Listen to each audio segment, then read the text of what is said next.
என்னதான் இவரோட பேரு 2 வார்த்தையா இருந்தாலும் மக்கள் இவரை ஆசையா 2 எழுத்து சொல்லிதான் கூப்பிட ஆசைப்படுறாங்க. அஜித்குமார நமக்கு தலையா தெரியறதுக்கு முன்னாடி, சினிமாக்கு வர்றதுக்கு முன்னாடி அஜித்குமார் அவரோட ஸ்கூலிங்க 10th ஸ்டாப் பண்ணிட்டுறாரு. பைக்ஸ் அண்ட் கார்ஸ் மேல ரொம்ப கிரேஸோட இன்ட்ரெஸ்டா இருந்த அஜித்குமார் அவங்க அப்பாவோட ஃப்ரெண்டோட ரெஃபரன்ஸ்ல சென்னை மோட்டார்ஸ் என்ஃபீல்ட் கம்பெனில ஒரு 6 மாசம் அப்ரண்டிஸா ஒர்க் பண்றாரு அஜித்குமார். அஜித்குமார் ஒரு மெக்கானிக்கா ஒர்க் பண்றது அவங்க ஃபேமிலியில யாருக்குமே பிடிக்கல. அதனால அஜித்குமாரோட அப்பா அவங்க ஃப்ரெண்டோட கவர்மெண்ட் எக்ஸ்போர்ட் கம்பெனில அஜித்குமார் ஒரு மர்ச்சன்டைசரா ஜாயின் பண்ணி விட்டுறாரு. அஜித்குமார் அங்க ஒரு 4 வருஷம் ஒர்க் பண்றாரு. ஒர்க் பண்ணிட்டு இருக்கும் போதே சைட்ல மாடலிங் பண்றதையும் ஒரு ஹாபியா வச்சுக்கிறாரு. 1990ல என் வீடு என் கணவர் படத்துல ஃபர்ஸ்ட் டைம் ஒரு சின்ன ரோல்ல ஸ்கூல் பையனா வராரு அஜித்குமார். கவர்மெண்ட் எக்ஸ்போர்ட் கம்பெனில இருந்து ரிசைன் பண்ணிட்டு அஜித்குமார் அவரோட ஓன் டெக்ஸ்டைல் பிசினஸ் 1991 ஈரோட்ல ஸ்டார்ட் பண்றாரு. அந்த கம்பெனி அவருக்கு ஒரு ஹெவி லாஸா அமையுது. அந்த டைம்ல தான் அஜித்குமாருக்கு அவரோட ஃபர்ஸ்ட் மூவி ஆஃபர் தெலுங்குல இருந்து வருது. இந்த ஆஃபர் எப்படி கிடைச்சதுன்னா,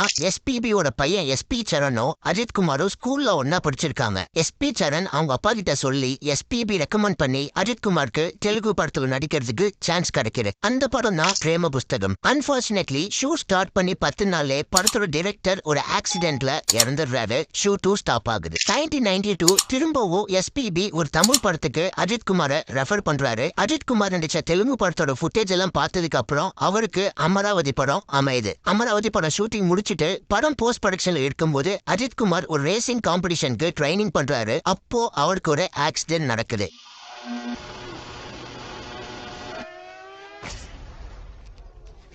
அந்த ஆக்சிடென்ட்னால அவருக்கு 3 மேஜர் சர்ஜரிஸ் நடக்குது. அதனால 1.5 இயர் கம்ப்ளீட் பெட் ரெஸ்ட்ல இருக்கிறாரு அஜித்குமார். இதனாலதான் அமராவதி படத்துல அஜித்குமாருக்கு சியான் விக்ரம் டப் பண்ணாரு.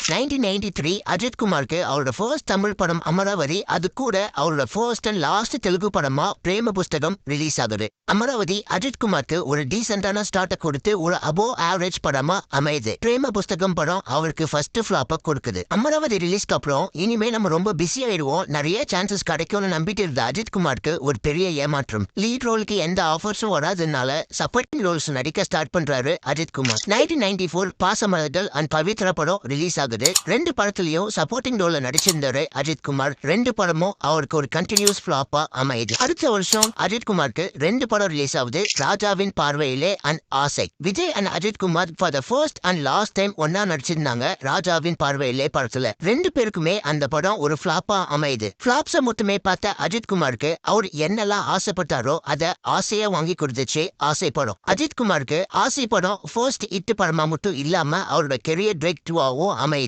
மக்கள் அஜித்குமார ஒரு ப்ராப்பர் ஹீரோவா அக்செப்ட் பண்ணிக்கிறாங்க ஆசை படத்துல. ஃபேக்ட் என்னன்னு பாத்தீங்கன்னா, டைரக்டர் வசந்த் அஜித்குமார் பண்ண ரோல இனிஷியலா சூர்யா கிட்ட தான் அப்ரோச் பண்ணிருக்காங்க.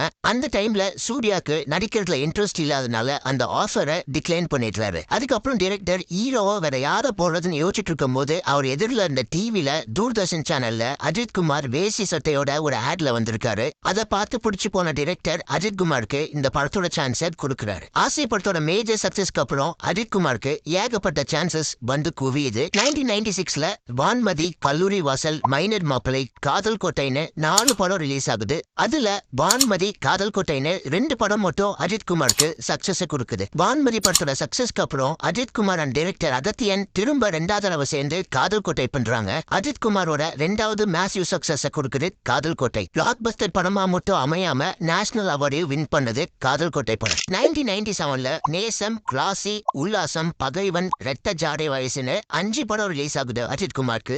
என்னதான் 5 படம் ரிலீஸ் ஆனாலுமே அந்த வருஷம் அஜித்குமாருக்கு ஒரு பெரிய டிசாஸ்டரா அமையுது. அவர் நடிச்ச அந்த 5 படமும் கம்ப்ளீட் ஃபிளாப் ஆகுது. அஜித்குமார் இந்த 5 படத்தோட கதையையும் கேட்காமலே நடிச்சிருக்காரு. எல்லாருமே அதனாலதான் படம் ஃபிளாப் ஆனதுக்கு காரணம்னு பேசினாங்க. இதுக்கு ரிப்ளை கொடுக்குற மாதிரி அஜித்குமார் கதை கேட்காம தான் நான் அந்த படம் எடுத்துக்கிட்டேன். படம் சக்சஸ் ஆன மட்டும் அந்த படம் அந்த சக்சஸுக்கு டைரக்டர் காரணம்னு நீங்க சொல்வீங்க. ஃபிளாப் ஆன மட்டும் why is it my fault? It is not my fault. It is director's fault. ஒரு வருஷம் ஃபுல்லா ஃபெயிலியரை மட்டுமே பார்த்த அஜித்குமாருக்கு அடுத்த வருஷம் 1998 காதல் மன்னன், அவள் வருவாளா, உயிரோடு உயிராகன்னு 3 படம் ரிலீஸ் ஆகுது. தொடர்ந்து 5 ஃபிளாப்ஸ் கொடுத்த அஜித்குமாருக்கு காதல் மன்னன் படம் ஒரு கம்பேக் இருக்குது. உண்மை பார்த்த பின்பு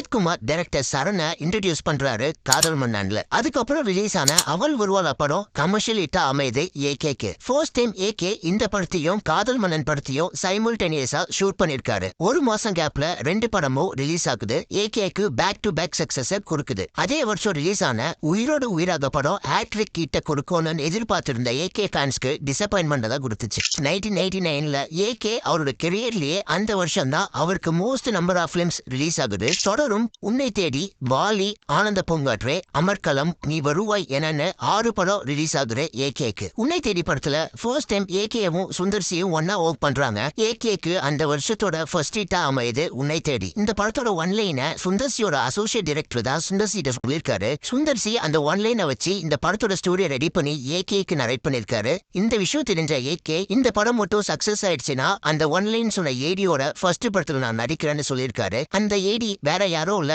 நம்ம சிங்கம் புலி தான். ஆசை படத்துல ஏடியா ஒர்க் பண்ண எஸ்.ஜே. சூர்யாவை திரும்பவும் ஏடியா உல்லாசம் படத்துல ஏகே பாக்குறாரு. எஸ்.ஜே. சூர்யா கிட்ட போய் நீ இன்னும் படம் பண்ணலையா, சரி எனக்கு ஒரு கதை பண்ணுன்னு சொல்லி எஸ்.ஜே. சூர்யாவை டைரக்டர் ஆக்குறாரு பாலி படத்துல. பாலி படம் ஏகேயோட கரியர்லயே மிகப்பெரிய பிளாக் பஸ்டர் படமா அமைது. ஏகேக்கு மட்டும் இல்லாம சிம்ரன், ஜோதிகா, எஸ்.ஜே. சூர்யான்னு எல்லாரோடைய கெரியர் பிரேக் த்ரூ படமாவும் அமைது பாலி. ஆனந்த பூங்காற்றே படம் பேக் டு பேக் சக்சஸ் கொடுக்குது ஏகேக்கு. காதல் மன்னன் சக்சஸ்க்கு அப்புறம் AK25 அமர்கலம்க்கு திரும்ப ஒன்னா சேர்றாங்க ஏகேவும் டைரக்டர் சரணும். அமர்கலம் அந்த வருஷத்தோட 2வது பிளாக் பஸ்டரை கொடுக்குது ஏகேக்கு. சக்சஸ் மட்டும் கொடுக்காம ஏகேக்கு அவரோட ஃபியூச்சர் பார்ட்னரையும் சேர்த்து கொடுக்குது அமர்கலம் படம். 1999 கடைசியில ரிலீஸ் ஆன நீ வருவாய் என்ற படத்துல எக்ஸ்டெண்டட் கேமியோ பண்ணிருப்பாரு ஏகே. அந்த படமும் ஏகேயோட சக்சஸ் லிஸ்ட்ல ஆட் ஆகுது. எப்படி 1997 ஏகேக்கு ஒரு கம்ப்ளீட் டிசாஸ்டரா இருந்துச்சோ 1999 கம்ப்ளீட் சக்சஸ்ஃபுல் இயரா இருந்திருக்கு ஏகேக்கு. பாலி அமர்கலம் படம் ஏகேயோட ஃபேன் பேஸ டபுள் பண்ணிடுச்சு அந்த வருஷம். தொடர்ந்து 5 ஹிட் கொடுத்த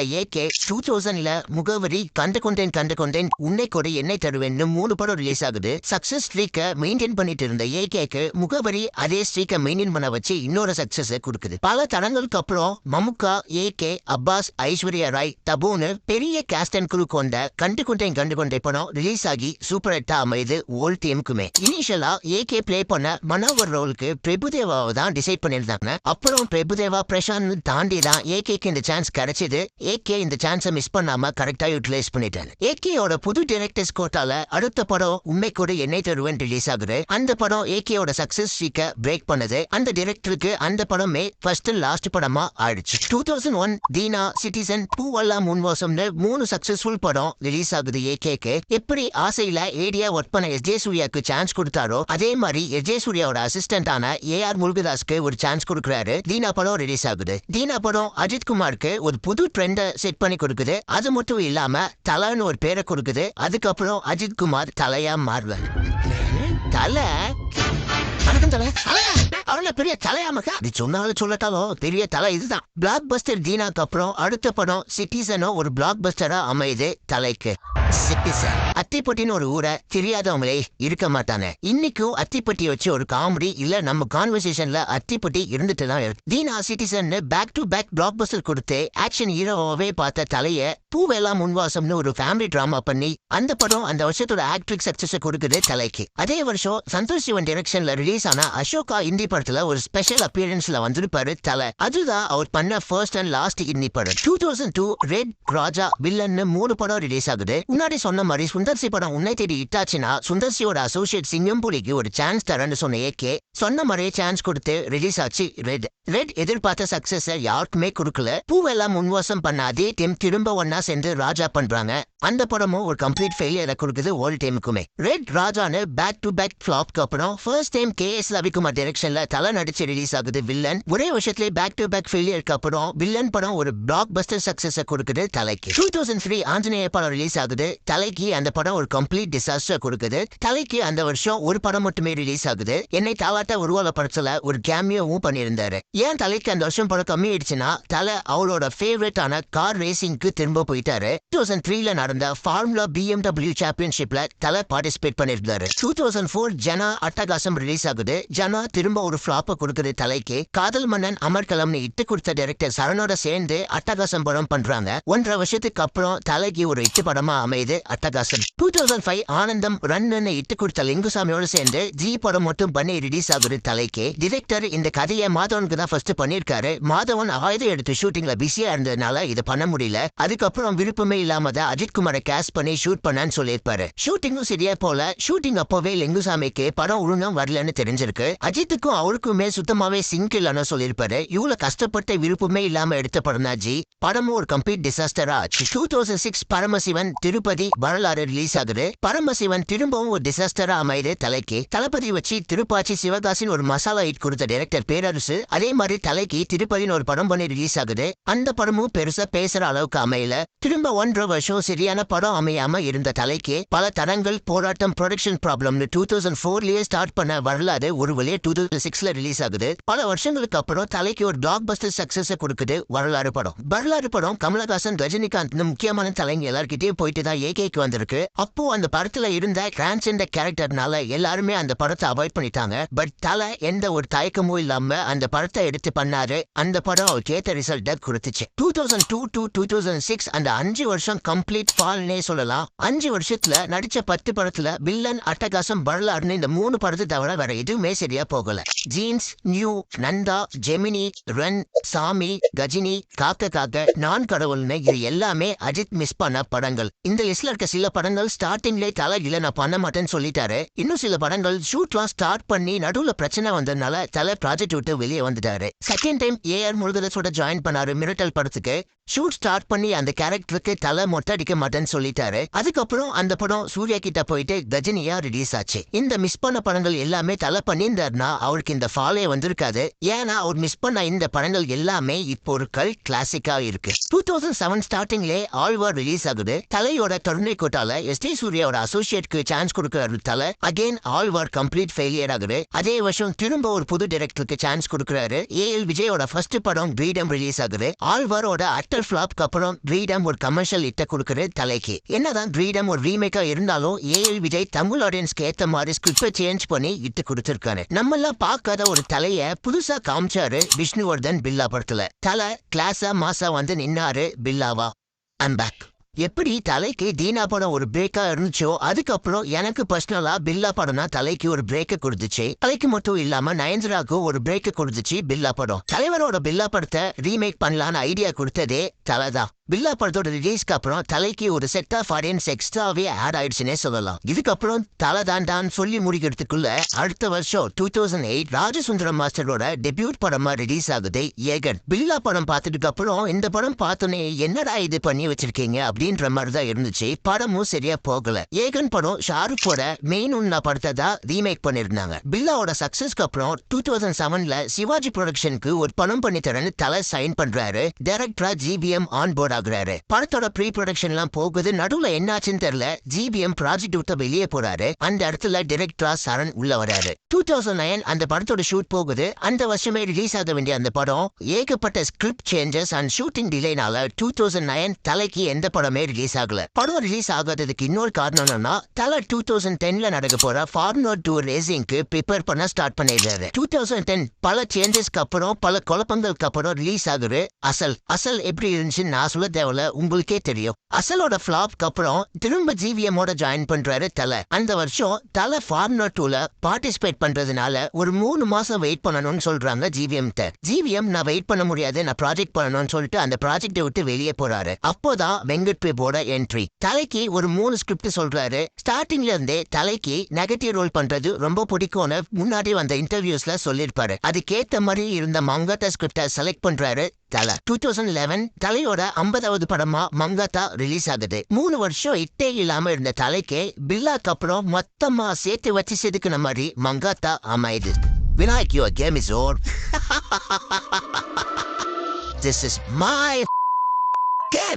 மங்காத்தாக்கு அப்புறம் நிறைய 2K கிட்ஸ் தலையோட ஃபேன்ஸா மாறுறாங்க. எப்படி பில்லால தலைக்கு ஒரு புது லுக் கொடுத்தாங்களோ அதே மாதிரி மங்காத்தா தலைக்கு ஒரு புது லுக் அண்ட் மாஸ் கொடுத்துச்சு. ஃபர்ஸ்ட் டைம் தலை சால்ட் அண்ட் பெப்பர்ல மாசா வந்து நின்னாரு மங்காத்தால. பில்லாவோட மேசிவ் சக்சஸ்னால பில்லா 2 எடுக்கலான்னு முடிவு பண்றாங்க. ஃபர்ஸ்ட் படத்தோட டைரக்டரா விஷ்ணுவர்தன் தான் கன்ஃபார்ம் பண்ணிருந்தாங்க. அவரும் படத்தோட ஸ்கிரிப்ட் எல்லாத்தையும் ரெடி பண்ணி பார்க்க வச்சிருந்தாரு. அப்போ அவரோட தெலுங்கு ப்ராஜெக்ட் ஒன்னு கமிட்மெண்ட் இருந்ததுனால டேட் கிளாஷ்னால விஷ்ணுவர்தன் ப்ராஜெக்ட் விட்டு வெளியே போறாரு. உன்னை போல் ஒருவன் டைரக்டர் சக்ரி டொலட்டி பில்லா 2 டைரக்டரா உள்ள வராரு. விஷ்ணுவர்தன் ரெடி பண்ணி வச்சிருந்த ஸ்கிரிப்டை ஸ்கிராப் பண்ணிட்டு ஒரு புது டீம் ஃபார்ம் பண்ணி பில்லா 2 புது ஸ்கிரிப்டை ரெடி பண்றாங்க. 2012 பில்லா 2 ரிலீஸ் ஆகுது. படம் பார்த்தவங்க எல்லாரும் சொன்ன ஒரே விஷயம் பில்லா 2 எடுக்காமலே இருந்திருக்கலாம். போற போக்குல அதே வருஷம் இங்கிலீஷ்னு ஒரு படத்துல கேமியோ பண்ணிட்டு போறாரு தலை. 2013 தீபாவளிக்கு பில்லாக்கு அப்புறம் தலை விஷ்ணுவர்தன் காம்போல ஆரம்பம் ரிலீஸ் ஆகுது. மாஸ் கிளாஸ் டிராமான்னு எல்லாமே சேர்த்து பவர் பேக்டு பேக்கேஜா கொடுத்திருந்தாங்க. இந்த காம்போவோட 2வது இட்டா அமைஞ்சது ஆரம்பம். 2014 இருந்து அஜித்துக்கு லக்கு வந்துச்சோ இல்லையோ, ஆனா டைரக்டர் சிறுத்தை சிவாக்கு செம லக்குனே சொல்லலாம். ஏன் சொல்றேன்னு உங்களுக்கே தெரியும். அந்த வருஷம் சிவா தல காம்போல வீரம் ரிலீஸ் ஆகுது. அம்மா சென்டிமெண்ட், தங்கச்சி சென்டிமெண்ட், தம்பி சென்டிமெண்ட், ஆக்ஷன், காமெடின்னு பக்கா மசாலா கமர்ஷியல் பேட்டர்ன்ல பிஎன்சி ஆடியன்ஸ்க்கு ஏத்த மாதிரி வீரம் இருந்துச்சு. பல வருஷமா இந்த காம்போல படம் வருமா வராதான்னு வெயிட் பண்ணி ஒரு வழியா 2015ல என் தலைவன் ஜிவிஎம்மோட சேர்ந்து தலை என்ன எறிந்தால் ரிலீஸ் பண்றாரு. என்னதான் ஆடியன்ஸ் கிட்ட இருந்து ஒரு மிக்ஸ்டான ரிவ்யூ வந்திருந்தாலுமே யாருக்கு எப்படி இருந்தாலுமே எனக்கு படம் சூப்பரா ஒர்க் அவுட் ஆச்சு. யூஸ்வலான மசாலா எலமெண்ட்ஸ் எதுவுமே படத்துல இல்லாம ரியலிஸ்டிக் சீன்ஸ் அண்ட் கேரக்டரைசேஷன் எல்லாமே யதார்த்தமா பண்ணிருந்தாங்க. அருண் விஜய்க்கு ஒரு பிரேக் கொடுத்துச்சு அவர் பண்ண விக்டர் கேரக்டர். அப்போ தெரியல இந்த படம் தான் அடுத்து இன்னும் 10 வருஷத்துக்கு பேசும். 2015 to 2019 5 வருஷம் டைரக்டர் சிறுத்தை சிவா கூட மட்டும் சேர்ந்து வேதாளம், விவேகம், விசுவாசம்னு பண்ணாரு தலை. ஒரு காலத்துல அதிகமா புது டைரக்டர்ஸ் கூட படம் பண்ணி எக்ஸ்பெரிமெண்ட் பண்ண தலை இப்படி மாறுவார்னு யாருமே எக்ஸ்பெக்ட் பண்ணிருக்க மாட்டாங்க. என்னதான் பிஎன்சி ஆடியன்ஸ் கிட்ட இந்த படங்கள் எல்லாம் ஒர்க் அவுட் ஆயிருந்தாலுமே எனக்கு இந்த காம்போல ரிலீஸ் ஆன எந்த படமுமே பெருசா ஒர்க் அவுட் ஆகல. 5 வருஷம் தலையோட அந்த கமர்ஷியல் மசாலா மூவிஸ் நடுவுல 2009 எச் வினோத் தீரனோட சக்சஸ்க்கு அப்புறம் தலையோட சேர்ந்து நேர்கொண்ட பார்வை ரிலீஸ் ஆகுது. என்னதான் பிங்கோட ரீமேக்கா இருந்தாலும் தலைய ஒரு கண்டென்ட் ட்ரிவன் படத்துல பாக்குறது நல்லாவே இருந்துச்சு. ஆல்ரெடி படத்தோட ஸ்டோரி தெரிஞ்சிருந்தாலுமே தலைய இந்த மாதிரி ஒரு படத்துல பார்க்க புதுசாவே இருந்துச்சு. ரிலே ரேஸ்ல எக்ஸ்சேஞ்ச் பண்ற மாதிரி இங்க சிறுத்தை சிவா கிட்ட இருந்து எச் வினோத் தலைய வாங்கிக்கிறாரு. வினோத் அவரு ஒரு 5 வருஷம் 2019ல இருந்து 2023 வரை தலைய வச்சு வலிமை துணிவுன்னு பண்றாரு. வலிமைலாம் எனக்கு சுத்தமா ஒர்க் அவுட்டே ஆகல. துணிவு படம் அதுக்கு முன்னாடி வந்த சிறுத்தை சிவா படங்களுக்குள்ள கம்பேர் பண்ணும்போது கொஞ்சம் பெட்டரா இருந்துச்சு. பட் சதுரங்க வேட்டை தீரன்ன படம் கொடுத்த எச் வினோத் தான் இங்க எங்கேயுமே பார்க்க முடியல. 2024 எந்த படமும் வரல. இந்த வருஷம் 2025 மகிழ் திருமேனி காம்போல விடாமுயற்சி தலைக்கு ஒரு ஸ்ட்ராங்கான அட்டம்னே சொல்லலாம். என்னதான் படத்துல நிறைய ஃபிளாஸ் இருந்தாலுமே விடாமுயற்சி மாதிரி ஒரு கண்டென்ட் ட்ரிவன் ஸ்டோரியில ஏகே மாதிரி ஒரு ஸ்டார் பண்றதுக்குலாம் ஒரு கட்ஸ் வேணும். விடாமுயற்சி பத்தி டீடைலா தனியா ஒரு வீடியோ போட்டிருக்கேன், நீங்க பாக்கலன்னா அதை பாருங்க. 10 வருஷம் என்ன இருந்தாலுக்கு அப்புறம் எனக்கு விடாமுயற்சி தான் பிடிச்சிருந்துச்சு. என்ன ஒரு டிசப்பாயின்மெண்ட்னா ரீமேக்கா பண்ணாம மகிழ் திருமேனி அவரோட ஸ்டோரியா பண்ணியிருந்தா இன்னும் மாசா இருந்திருக்கும். ஏகேக்கு அடுத்து குட் பேட் அக்லி இந்த வருஷமே ரிலீஸ் ஆகும். டைரக்டர் ஆர்விக் ரவிச்சந்திரன் தலையோட மிகப்பெரிய ஃபேன் பாய்னு நம்ம எல்லாருக்குமே தெரியும். கண்டிப்பா குட் பேட் அக்லி ஒரு ஃபேன் பாய் சம்பவமா இருக்கும்னு நம்புறேன். தலை வேற அவரோட ஓன் ரேசிங் கம்பெனியை ஸ்டார்ட் பண்ணிட்டாரு. ரேசிங் உள்ள தீவிரமா இறங்கிட்டாரு. ஆல்ரெடி வருஷத்துக்கு ஒரு படம் வரதே ரேரா தான் இருக்கு. இதுக்கப்புறம் தலை என்ன பிளான்ல இருக்காருன்னு தெரியல. தலை நீங்க என்ன வேணா பண்ணுங்க, ஆனா வருஷத்துக்கு எங்களுக்கு ஒரு படம் மட்டும் கொடுத்துருங்க. If you don't achieve success, சோர்ந்து படாதீங்க. Competition is more important. Willpower, dedication, அதை விட்டு கொடுக்காதீங்க. And love you all unconditional. Thank you.